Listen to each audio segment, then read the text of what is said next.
So we're going to start off with, I guess, what makes sense is custom number 1, the custom 1 button.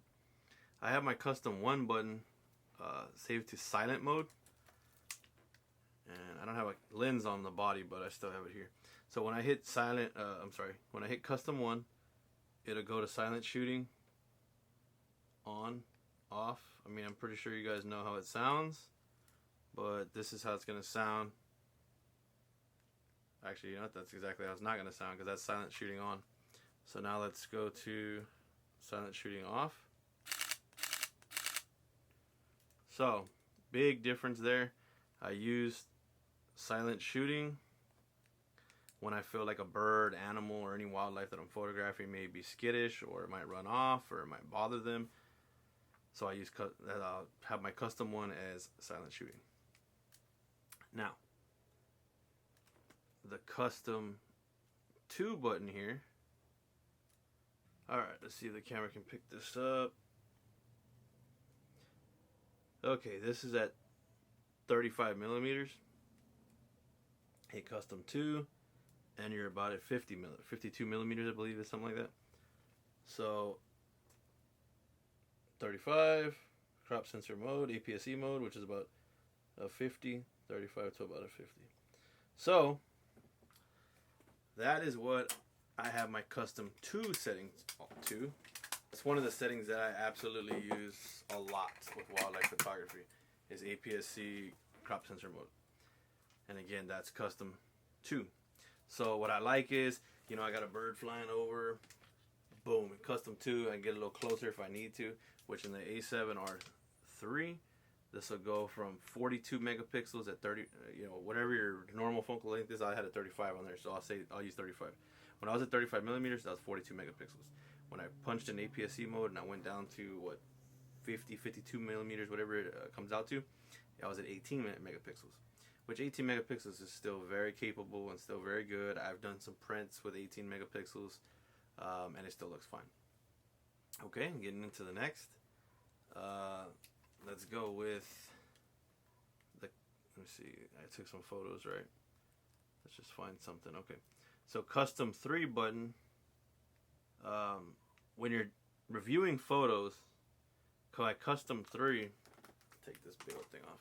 My custom 3 button actually rates the photos. I don't know if y'all can see it there. 3 stars, 5 stars. I only have it at 3 and 5, but you can go all the way from 1, 2, 3, whatever. So for me, when I'm in field, if I'm reviewing a photo and it's a good photo, I think it's good, I put a 3. Now if I look at it and I pixel peep and I find out it's like this banger of a shot, then I put 5 stars. So that helps me reading. Now when you're not reviewing photos, custom 3 is my focus area. Now I primarily use flexible spot small, and the reason for that is because, and it's going to be hard to see it here, the box, but I can move around that gray box, so I can put that little small box over an animal's eye. The reason why I have that focus area saved is so I can just go real quick in between focusing. Alright, but I don't always have to do that anymore, and I'll explain to you how and why not here in a minute.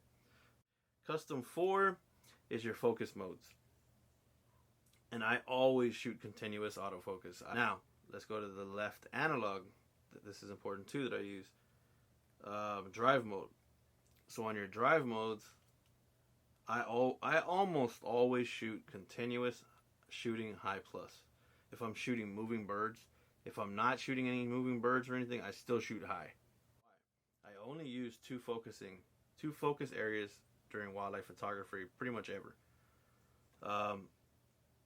And it is, I have AEL, I have it saved to, you can see it turn green there, the small focus point.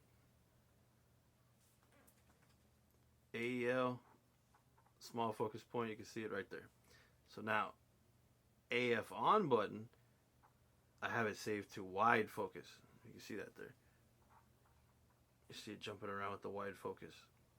So the reason for that is when I'm on, when I'm up there and I have my camera up to my face and I'm looking, and if it's not a moving animal, I use the flexible spot small, and that's when I sit there and I can move around with the little analog up here, or thumbstick.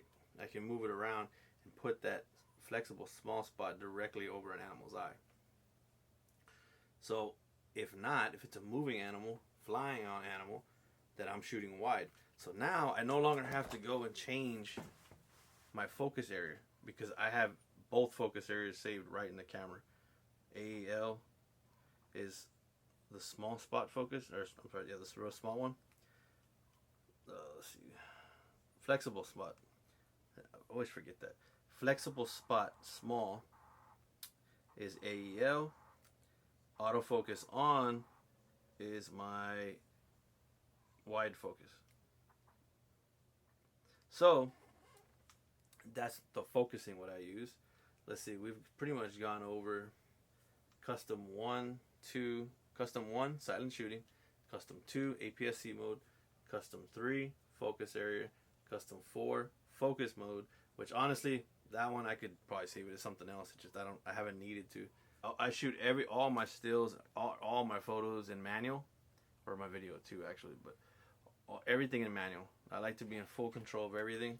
I shoot all my wildlife on my 100 to 400 G Master. I have it wrapped in a camo like neoprene cover. But so that lens is a 4.5 to 5.6. So at 400 millimeters, I'm at 5.6. So probably 90% of my wildlife photos are at 5.6. Every now and then I will go to 6.3 or f8 or whatever I need to get if it's further away, but it's typically 5.6. So let's just say I had my 100 to 400 G Master on here. Oh, this is a manual. I got the ring. Okay, so I'd be at 5.6. My ISO, it depends. Obviously, the lowest I could possibly be, I'm gonna be at, right? But I typically find myself around 640 ISO, quite a bit, between 500 ISO and 640 ISO. My shutter speed, I really try not to shoot below 1/250th of a second, but that's if I really need to. If not, I'm usually at about 1,000th or 1/1600 of a second. So that's more or less about what it is. Alright guys, well this is getting kind of long, kind of dragging it on here a little bit.